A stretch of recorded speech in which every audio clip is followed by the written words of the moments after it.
Hi everyone, welcome to episode 64 of the XS Noize Podcast. I'm Mark Millar. Thanks for listening. In this episode, I talked to Liverpool singer-songwriter Jamie Webster about his fantastic new album, Moments. If you missed last week's episode, I spoke with Simple Minds frontman Jim Kerr about Act of Love, the one-off single to mark the anniversary of the band's very first live performance. So check it out, and if you like the podcast, it would be amazing if you can subscribe and share it with your friends. If you want up-to-date music news, album reviews and interviews, then check out our main website at xsnoize.com. You can also follow us on Twitter, Facebook and Instagram. Search for the tag at XS Noize Music. Here's XS Noize writer Daniel Lynch with a taste of what's been on the website this week. In the reviews section this week, new albums from Alt J and Eels.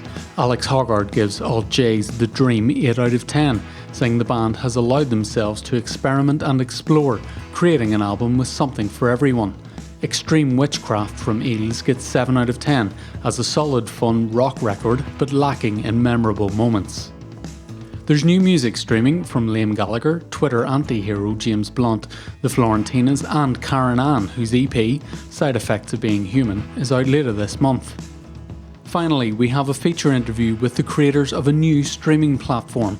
Minim was created by two Irish tech graduates as a response to their favourite artists getting very little money in royalties from major streaming platforms. Luke and Daniel revealed their hopes for the next year of Minim. Read the full interview at xsnoize.com. From Liverpool songbird to national hero, the establishment bailing Pied Piper from the banks of the Mersey, Jamie Webster rides a towering wave of success. Jamie has just released his emotive and full-throated second album, Moments. I caught up with Jamie before his Manchester show to talk about his new album, upcoming shows and much more. So sit back, relax and enjoy the XS Noize Podcast with Jamie Webster. Hi Jamie, welcome to the XS Noize Podcast. Thanks very much for having me on, Nick. Going back years ago, what sort of music was playing around the house when you were growing up? Thing is, Mark, I've listened to music since I can remember. My mum and dad listened to very different types of music. My mum was the big music fan in our house. She listened to everything really. She loved like Genesis, Phil Collins, but she was a massive David Bowie fan. So I've been listening to stuff like that. My dad was, when my mum would buy me dad CDs, it'd be like Rat Pack and Drifters and Frank Sinatra and stuff like that. So I always grew up listening, and I remembered listening to those songs, Squeeze and bands like that. You know what I mean? That's music that I can remember when I was very young, like in the house and in the car and stuff like that. I always loved singing along and, do you know what I mean? Even like karaoke when I was a kid and stuff like that. It was always something that I loved to get involved and do. I suppose me real music taste developed when I was about 14. You see, my mum wanted me to learn an instrument when I was younger. And I just wanted to play football in the streets. But she said one day I'd thank her. And, you know, well, it's come full circle. But back then I never thought I would. So she wanted me to learn an instrument. And it was guitar what I picked. And, you know, I'd done it up till just before I went to senior school, and then I packed it in.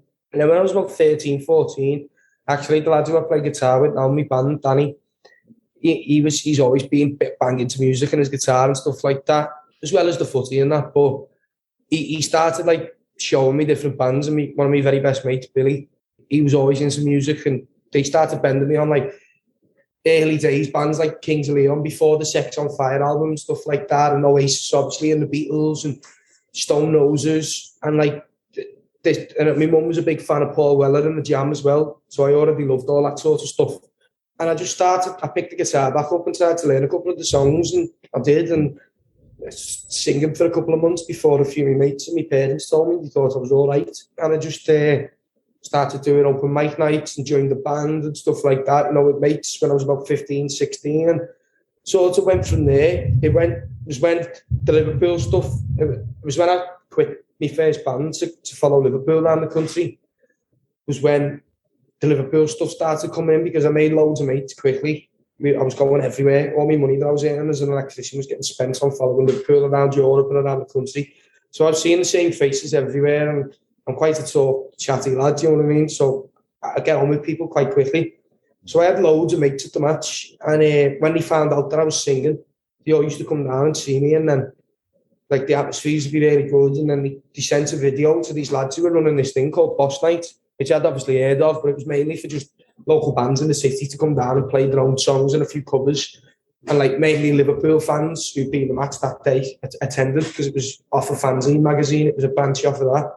And I was just playing covers and stuff. And then obviously the more successful Liverpool got, the more enticed the crowd were to change the cover into something about Liverpool. And then I'd amplify it by singing it the next week. And, you know, I started getting residencies around the ground. And then obviously we'll come back to this, the Liverpool thing took off massively.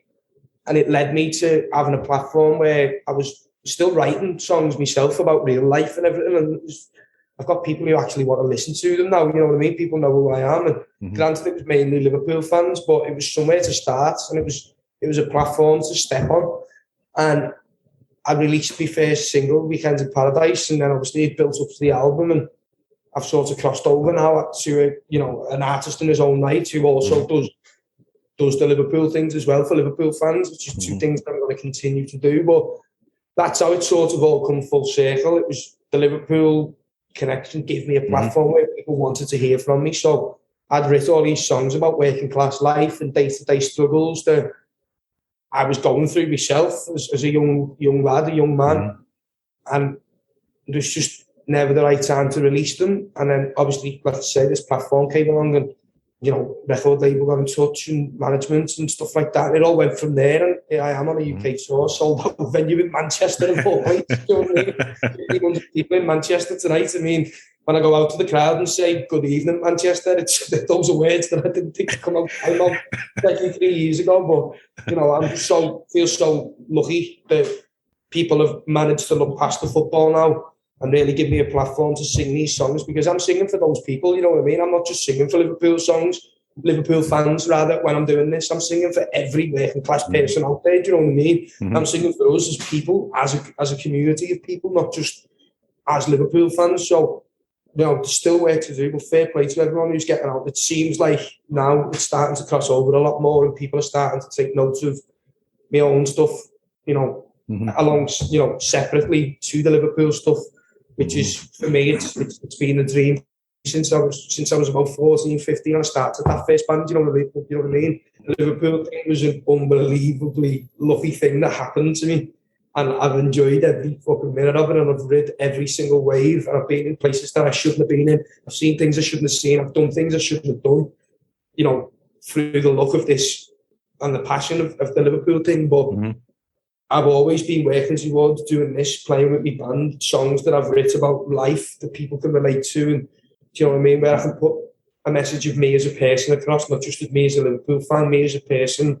And, you know, who knows where it can go. I've got, you know, a lot of belief in it. But, yeah, the first album really helped with that. And now, obviously, getting a top 10 and everything else. But now, releasing these new batch of songs, I'm hoping that it crosses over, because I think they are more developed, more accomplished, more complete from a songwriter's point of view, you know, from a listener's point of view as well. Sonically, I think they're much bigger and much more real. Because we done it all live, we played together, we done it the old school way, and I'm made up with it. So yeah, it's a great album, and we'll definitely get in. There's a few songs I want to talk to you about from the album, but sort of going back, can you remember the first song you wrote and you thought, right, this is a really good song? Yeah, Common People. And I wrote it when I was about 19, 18, and I wrote songs when I was in the band and stuff, and obviously at the time, you think every song that you write as a 15-year-old lad is a masterpiece, do you know what I mean? And then, you know, like, it's only a couple of years later you realise, fucking hell, that was bad, do you know what I mean? But, like, I think Common People was the first song I ever wrote, and I got a proper buzz about it, and it was like, I think that could be a single. Do you know what I mean? Like, I think that's a single.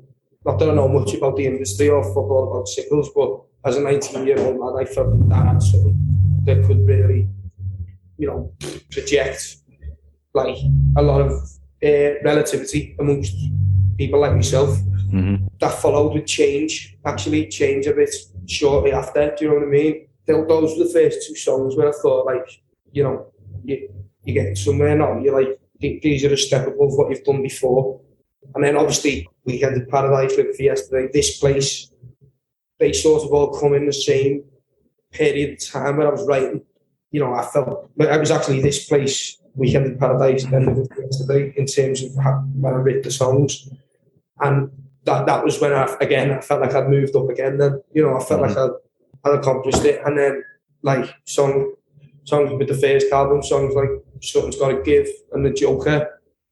I don't know, I just had Something's Gotta Give in particular. I just had a really, really good feeling about it. I just felt like, you know, the words and the way it sort of, the drama sort of goes from here to here and everything else. I just thought, again, you know, it pays dividends that, you know, you're working hard, you're listening, you're taking things in, and your songwriting's getting better the older you get and stuff like that. Well, what comes first? Were you lyrics or melodies? See, I used to say they both come sort of, sometimes lyrics just come to you in the middle of the night and you'll write them down and then you'll sort of sing the melody that you think and then you'll try and fit something around it. But the process for the back end of the first album and the whole second album has been to get the music first, mess about with on the guitar, you know, work up and down the scales, sort of, you know, find out a couple of nice little lifts and a couple of little drops, and just like in terms of the chord, just so you get a nice sort of ambient sort, do you know what I mean? Or whatever it is I'm looking for, I'll work it out until, you know, I'll just play along. I might just be playing the same 3 chords 4 times, not 4 times for half an hour. And then I'll pull off and find a little something naturally, and then I'll go like that. You know what I mean? I'll get the music to the point where, like, right, there's my verses, there's a bit of a bridge, and, you know, I've got an idea for a chorus now. Do you know what I mean? And then what I'll do is I'll bang that out, play them, and then hum. Like, try and find the melodies, record them on my phone. You know what I mean? Just play them back. After the change, really, like, spend the time separately, really, on the process. Do you know what I mean? Then once I've got my melodies, I'll literally just play the songs with no words to myself, and I'll just, you know, and I'll get through it. And then I'll really, when I try and do that, I try and picture it, where that melody and the music takes me, sort of, and what sort of song, you know, fits that, you know, that image alongside this all the while. Sort of, I'm constantly thinking about, you know, life and little quirks of life and people and types of people and, you know, everything that makes up how we go through our day-to-day lives. Do you know what I mean? I'm constantly thinking about other people's circumstances and, you know, if something comes to my head or a quote might come to my head that I think that's quite definitive, that, you know, I'll write it down or I'll speak it into my phone or I'll make a note on my phone. Do you know what I mean? And once I've got the package of the sound and the melody in my head, I'll then have that and I'll go to my notes and I'll think about what sort of song would fit with this sort of sound, and then I'll work away then and I'll start writing. And I get myself to a certain headspace before I write, you know what I mean? I sort of know what I'm doing and where I'm going before I sit down and put pen to paper, and then I'll sit there and just write and write. And, you know, not every song makes the demos, you know what I mean? Some of them, once I play them back, I go, no, that's not, you're better than that, you know what I mean? And maybe whether I throw it away completely or whether I try and rework it, whatever, but I'll get to a point where I have normally about 6 strong songs that I think, you know, could be with unproduced, just acoustic and vocal. And then what I do is I go into the demo studio with me band, and my bass player is a very good producer as well. So yeah, I was saying about the when it comes to writing, so I sort of know where I'm going, and then I'll just keep working it, and then once I've got them songs, I'll take them to the demo studio with the band, and that was where I was. My bass player is a producer; he's really good at recording, and, you know, I'll play the songs to the band, and we'll talk about it. I'll sort of tell them the direction I've got for the production. Not that they need it, because they're unbelievable musicians, and then we'll, you know, once I've laid down a guide vocal and some acoustic, you know, we'll get the drumming on it and the bass player together, and they'll sort of work through a little, you know, sequence of parts. If there's anything I'm unsure of, I'll say, oh, well, maybe I wanted to sort of build to this point, so maybe think about that there, whatever. But by and large, I just trust them, do you know what I mean? And I'm there, and like, out of the, because like when it comes to guitars, you know what I mean, Danny's just got such a broad spectrum of like what he can do. he'll give us loads of options, and it might be a case of using all them options and layering them, or it might be a case of choosing specific ones and highlighting specific ones, and bringing it all together. We work for about 13 hours a day for about 4 or 5 days straight in the demo studio once I've written to get the sound that we want, and then we'll get that, take it to the label. The label will probably show that to a few producers and stuff like that, and I'll go back to the drawing boards, maybe getting a new bit of perspective where I'm walking around just taking notes in my head and stuff, and then I'll get to repeat the process, and I'll get another 6 songs, and then we'll demo them again, same process, and then we put the 2 batches of demos together, decide whether we have an album there in terms of, are there enough singles there, are there enough fast songs, are there enough upbeat songs, are there enough songs that aren't, is it too political, is it, all that sort of stuff. We'll look at it, but it's never been a case. It's been a case where, like, well, we're doing a 10-track album, we need to lose 2 of these tunes, do you know what I mean? Yeah. And that's always been the hardest decision, to be honest, with both albums. But, I take into it, I listen to the producer who I've worked with, who I'm working with, I listen to me management closely. I listen to, not that I have the ultimate say, do you know what I mean? It's down to me, but I listen to the band. I listen to, friends of mine who are really close to me, who, listen to music. I listen to family.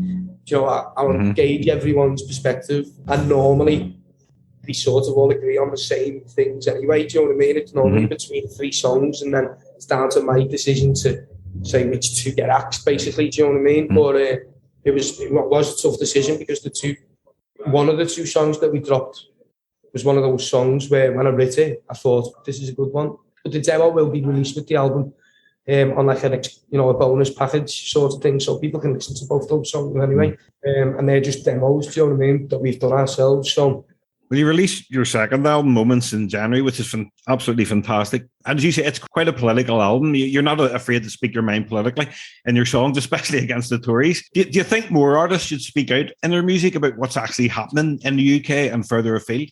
I wouldn't call out any artist to do it if they don't want to. Every artist is different, and they've all got their own pattern. They've all got their own, agendas and, vision and, stories. And so, I wouldn't want to say to Ed Sheeran, Joe, you need to say more about this, because Ed Sheeran's got to where he is doing his thing, and there's no call for it, really, you know what I mean? There are artists out there, Sam Fender's quite, outspoken in some of his lyrics about how things are and how things have been. He's quite a politically minded guy, obviously. Jerry Cinnamon is similar, do you know what I mean, in his songs. There's people out there, you know what I mean? I think it's more a case of the people at the top letting us be heard more, do you know what I mean? And obviously Sam Fender's the number 1 artist, doing tours, arena tours now and stuff like that. But I think there's a lot of artists out there who've got things to say about what's going on, and a lot of people would relate to them, but it's not down to them artists to find a way to speak to millions of people, do you know what I mean? Because they're doing their thing, they're working the craft, they're doing the jobs, do you know what I mean? They love the opportunity to do that, you know what I mean? It's down to radio stations, not radio stations, radio producers, executives at the top of the record label chains, the executives at the top of the, Spotify, all of that, the charts, like everything how people listen to music, I feel like there is a sort of curtain pulled across a certain aspect of it, you know what I mean? Mm-hmm. Even grime artists, like some of their political stuff doesn't get mainstream exposure, but they've just got such an unbelievable hub of fans that are fucking live and breathe every word that they say, that they get to the top by doing the tours and the different sales and but in terms of like, radios and TV and that, there's not much out there which sort of lets people think that it could be done a different way, you know what I mean? Or that, like, maybe make people aware to what is going on, you know what I mean? Because, let's face it, that's not what the powers that be wants, do you know what I mean? So I wouldn't call it upon the artist, because an artist is an artist because they're true to themselves and they're true to what they're doing. But in terms of the people who control the music industry, definitely point fingers at them to say, this needs addressing, and it needs addressing soon, because it will be what it will be, you know what I mean? You can't make anyone do anything. It's that it's all down to the people as well, the awareness of the people. You know, if the people start shouting loud enough, they're going to be heard, do you know what I mean? We all shout in one voice, you can be heard. We just all need to find a way to come together, whether it be at gigs, whether it be at protests, whether it be at whatever it is, wherever you can come together and be heard and make noise and don't let people take away your liberty and, you know, fight for what you believe in. Not everyone's going to agree with you, but that's life, isn't it? You know what I mean? You walk your own path, find your own way. Don't let some knobhead in a fucking suit tell you how it is. Do you know what I mean? Moments was recorded in the legendary residential recording studios Rockfield in South Wales, where Oasis, Stone Roses and Queen and loads of other legendary bands have recorded. How much did you enjoy recording the album there? Honestly, it was like, I didn't think recording an album could be so fun.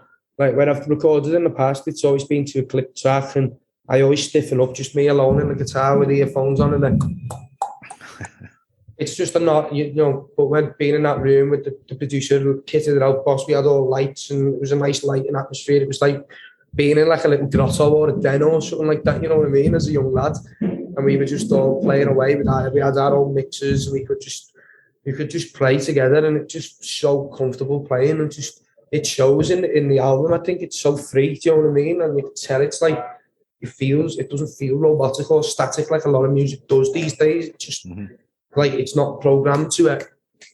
It's just us. We might have something guiding us somewhere, but we play around it, you know what I mean? Because that's what music is, do you know what I mean? It's not robotic, it's free, it's loose, it's physical, do you know what I mean? And just to be there. I had the same bedroom as Freddie Mercury, by the way, which was fucking, which was boss, do you know what I mean? Like, legendary vocalist, do you know what I mean? Unbelievable songwriter. Wow. In the home where he actually finished Bohemian Rhapsody, you know, when he finished the song there, he recorded it there. We were in that studio, played on the same piano that Killer Queen was recorded. It's fucking, do you know, mind blowing. Where Oasis done their second album was just over the road in the next studio, and it was just, it's a surreal experience. I've seen the documentary, you know what I mean? Like, it was my dream to go there after watching that documentary, and thankfully for me label and my management, he made it happen. And the producer we work with, Dave Eringa, he made the experience for us, do you know what I mean? Like, he become the fifth member of the band. Him and his engineer, Jack Boston, they were like the fifth and sixth member of the band. Dave's like toured with and produced the Manic Street Preachers throughout their career. He's worked with Tom Jones, he's worked with Kylie, he's worked with The Who, he's worked with Wilco Johnson. He's worked with just, you know, some big names. He's met some of the biggest of the big, and, you know, he's played the headlines lots of Glastonbury's, like, but he's just the most down to earth, lovely fella you could ever meet, with such a passion for music and real music. And he just, I sort of interviewed a few producers when it would come to, and it wasn't just the fact that he worked out to Rockfield, that's where he wanted to go. The other two wanted to go somewhere else. But it was the fact that how into the songs he was. Like, first meeting with him, he was analysing North End Kid demo. He was, you know, he was right into everything, and it just made me. And he just said, at the end of the call, he said, "Just love, mate." He said, "I really want to do this record, and I'll do anything to make it work." Wow. And that's what I've always wanted, someone who cared about the job as much as I did. Do you know what I mean? And he really did. Do you know what I mean? He was just come down to my house and stayed with me for 2 days before we went, and me and the band were cracking, and he was just watching us in rehearsals, making notes, and, you know, just like proper, like, went out of his way, unpaid, to do that. And then we went to Rockfield, and he's just such a fucking vibe as well. Like, you know what I mean? I hate the word vibe, but that's Dave. Do you know what I mean? Like, he's fucking great. He kitted out, like I said, he decked the studio in lights. Like, he just made it proper comfortable for us. And, like, he just said, "Look, mate," he said, "your tunes are boss. All your parts are there." He said, "You and the band have done a great job. I just want to capture the best of you."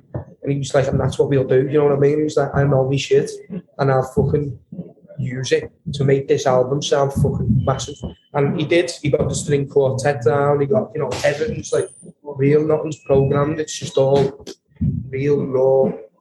Yeah, it's just all the echo chambers and natural. All the echo on it's natural from a room in Rockfield. You know what I mean? It's a pig house, and he just stuck a microphone and a speaker in there, and he recorded the echo and put it on. And it's just like, it's just so, it just gets hold of me every time I listen to it. It just feels like the record just wraps me in a circle, do you know what I mean? When I listen to it, it's the sound of it and everything, the warmth of it. It's just, in my opinion, I couldn't have come out with anything better in the time scale I had between starting writing and finishing the recording. Like, it was just a fucking unbelievable end product, do you know what I mean? And like, I still listen to it sometimes and pinch myself. I can't believe that's my album. Do you know what I mean? Like, I love We Get By, and it's the album that sort of put me on the map in the music world, and people are still loving We Get By. We're still selling copies every week of We Get By, do you know what I mean? Mm-hmm. Moments, I think, it's a bold statement, but I think will forever be me proudest body of work. I've just got such an attachment to the whole thing. Well, you've already released a run of singles from the album, including Days Unknown, Davy Kane, North End Kid. I really enjoy Davy Kane. It's a fantastic way to open the album.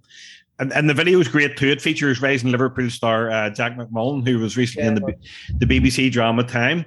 How did Jack get involved with the video? Was he a mate of yours? Nah, just like, I'd seen his performance in Time, and obviously Davy Kane was already written and recorded, and I just seen him, and I was like, he's Davy Kane, do you know what I mean? His performance in Time, I was like, no one else could pull this off as good as him that I could think of, and I wanted to keep it local, do you know what I mean? Because I'm all about like people from Liverpool succeeding, because it's a small city, do you know what I mean? Like, it's not that supported by the UK government. We were more supported by the EU, and I just think we don't really have the right to, you know, when you take those things into consideration, to, you know, when you look at people who've come from different backgrounds, and there's always someone like there's always someone from Liverpool who's excelled at something, you know, to a fucking astronomical level. And we've had no right to it, the background that they've come from, but it's about the spirit of the people and stuff like that. So I love everyone who's just a fucking normal, everyday, nice person, do you know what I mean? But, you know, as you know, everyone has a special sort of love for the homeland and their own people. And I just thought that it'd be unbelievable to give him a shout, you know what I mean, if he'd be up for doing it. And thankfully, he's a Liverpool fan as well, and he was at Madrid, so that sort of smoothed things over when I got in touch with him, and he said he was more than up for doing it and stuff like that. So it was nice, do you know what I mean? Yeah, so he was just his performance in the video itself, it was amazing to watch him work close up, you know. Like, I've never really watched an actor before, and the fact that he's very like, the director was asking him to give him a little bit of something different, and, you know, give me a bit of this, give me a bit of that, and the way he just changed his face, and, you know, and he looked like a different person, do you know what I mean? It was just unbelievable to see, like, you know, he's obviously been in a lot of things, you know, and he's well trained and, you know, one of the best in the country at the minute, but to see it firsthand and actually see, like, just in that so small instance, it was a boss experience for me to be there, do you know what I mean? And but his performance was great, and yeah, I just think really helped sell the song, do you know what I mean? For what it was and for what I was trying to put across in the song. And yeah, legend he is for doing it, and can't thank him enough. He took a massive pay cut to do it, you know what I mean, to help me out and stuff like that. And, you know, I've got a lot of time for all that, and he's a lovely lad. He sent me messages since we were on the tour and that, and I'll hopefully catch up with him. He lives in London now, but I'll hopefully catch up with him next time he's in Liverpool, and yeah, see how he's been doing and stuff like that. You recently recorded a version of the Talking Head song, This Is a Place, with Brooke Combe. It's a great version. Why did you choose to record that song? It's my favourite song. It's my favourite song. I always loved the song, but then I rewatched Stop Making Sense over lockdown, which is obviously the Talking Heads film, and that version of it, I forgot how good it was. It brought a tear to me eye, and it's just, ever since, it's just been a song that's just, every time I listen to it, I just feel dead happy and safe in a home, and it's dead fun to perform, you know what I mean? It's like, it's a boss song to sing, and I love David Byrne. It's just, like, I love being able to just pay a little bit of homage to him, and I just, since I've seen that Stop Making Sense again, I just had an image of recreating it with Brooke, and I'd obviously, my manager's the same manager as Brooke's, so I've been around her, I've seen her work, she's got a fucking unbelievable voice, do you know what I mean? And like, thought who else to do those harmonies with me, do you know what I mean, but her, and thankfully she was up for it. She liked the song herself, and the band, and Tim produced that himself, do you know what I mean? The backing track to it, and that he built it all himself from scratch, which is phenomenal really again. And it was just a proper in-house project, and just made up. It's out there now, and I've been playing it in the encore of every gig I've done on the tour. So hopefully, goes down well tonight. Has the longest since the video's been released, and I know David Byrne's got quite a big following in Manchester, and he done the arena here last year. So I'm hoping a few people are onto it, and then we've got the finales in Liverpool, and Brooke's actually gonna come down. Oh, the wow. last one with me, perform it with me on the Saturday night. So it's a nice treat for everyone who's got a ticket for that. She done it in Glasgow with me as well, actually, on the first night of the tour. So looking forward to having her down. She's a great girl as well. Do you know what I mean? She's a really top musician, top songwriter, unbelievable singer. But she's a boss girl as well. You know what I mean? She's like one of the lads who just have a good crack, and it's boss working with her. So looking forward to all of that. Really, I'm made up with how it's gone down as well. Yeah, it's a great track. Obviously, you're on tour. You're in Manchester now. You're doing the sound check, and you played Belfast recently. And how's the tour been going? You know, which song from the new album has been getting the best reaction? It's been insane, to be fair. It's been insane. The whole tour. I didn't expect it to go down this well. It was just phenomenal from start to finish. But I suppose different places have took to different songs off the new album, so I couldn't say. But I'd say probably if I had to, by and large, I'd probably say Going Out's gone down the best. Because it's towards the end of the set, it's upbeat. It's still sort of relevant, do you know what I mean, to what's happening at the minute in the news and everything. So that's been one where the crowd have really took to it. So yeah, Going Out, I'd say. But across the whole tour, I couldn't really pick a city, which has been better with the new stuff. And next year you'll play your biggest ever show at the 11,000 capacity M&S Bank Arena in Liverpool. How much are you looking forward to that? Can't tell you. It's just been to so many concerts there. Do you know what I mean? Like, never have thought in my mind that I'd have the chance to be on that stage one day. It crossed my mind once with a boss night. You know, maybe if we won the league one day, and it could be done. But by and large, with my own music and that, you just never thought it'd be something that you could even have a go at. And like we've half sold it already. Do you know what I mean? And it's a long way away. So I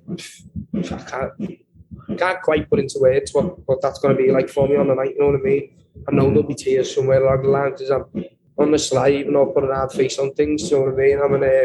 I'm a sensitive little sod at times. You know what I mean? So sentimental as well. So I cried at Madrid. Do you know what I mean? When I walked off the stage there. So I'd imagine I'll be doing at least that when I walk off the stage. I might just fucking dig myself a hole and jump in it there and then, you know what I mean? It's not going to get better. But we'll see, you know what I mean? But yeah, to everyone who's bought tickets, thank you very much. And to everyone who hasn't, fucking buy them. Get on it. It's going to be a night to remember. It's like, if these gigs are anything to go by, that is going to be special, do you know what I mean? And if anyone from out of Liverpool who might want a taste of what it might be like at a hometown gig in Liverpool, singing those songs, there's only one way to find out, isn't there? Do you know what I mean? Absolutely. I mean, Liverpool has such a rich musical history. I mean, what new bands or artists coming out of Liverpool are you excited about? Quite excited about The Sway. They've been following me on a few of the tours. There's a band called Casino, who were called The Sonda before. There's a band called Bright Town, who supported me in Bristol. Casino will support me in Liverpool on Thursday night. There's a band called Rainmaker, who are a very young band. They haven't released anything yet, but they're going to soon, and I think they're going to take off, to be fair. There's something about them. They're only very young, but yeah, they've got such an attitude and a buzz about them. Like, I don't know what it is. But I've seen them now a couple of times, and even the way they carry themselves, the front man's just he's got it. Do you know what I mean? I don't know whether it's vocally, swagger, or both, but he's got something. They're called Rainmaker.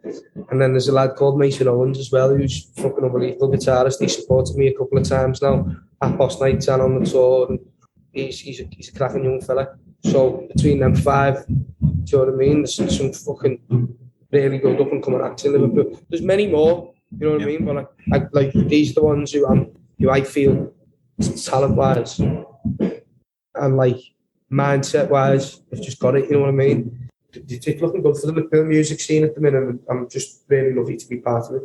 The Guardian described you as the semi-official musician of Liverpool Football Club. What's your hopes for the rest of the season? I mean, as a Liverpool fan, you want to win the league, don't you? Do you know what I mean? Yeah. That's we're in a good position. You know, it's going to be tough, it's going to be tight. But I don't think anyone would write us off at this moment in time. You know, my trust is in the manager, 100%. I've met him, I've had a pint with him. You know, What was that like? What was that like, meeting the main man and having a pint with Jurgen Klopp? Everything you'd expect it to be and more, you know what I mean? He's just an unbelievable fella. Dead welcoming. Like, loves Liverpool Football Club, loves Liverpool, the city, loves everything about the fan base. Do you know what I mean? He's the right man for the job, thank God. You know what I mean? And he's just a top fella. He didn't have to do what he's done for me. You know what I mean? And he has because he's just that nice of a person. And it'd be a sad day when he leaves. Do you know what I mean? He'll always have a special place in my heart, like Jurgen, you know what I mean? I think I might shed a tear when he actually does go, do you know what I mean? But Jurgen's been a big part of my success, do you know what I mean? It was sort of during his realm that I escalated, and for as much as all the fans I've got to thank out there, I've got Jurgen to thank as well, and the lads, you know, like to Mo Salah and that, Virgil van Dijk for those songs, and you know, it's a good time to be a Liverpool fan. It's exciting, you know, we're in a good place. We've got a great squad of players, a great coaching staff, great facilities, great stadium, great fan base. Do you know what I mean? It's good to be a Red at the minute. That's my questions finished. It was great talking to you. Well, you know, great talking to you as well, Mark. Thanks very much for having the time for me and stuff like that. You know what I mean? Well, listen, have a good night in Manchester, and up the Reds. I'll do my best up the Reds, mate. We'll see you soon. All the best, lads.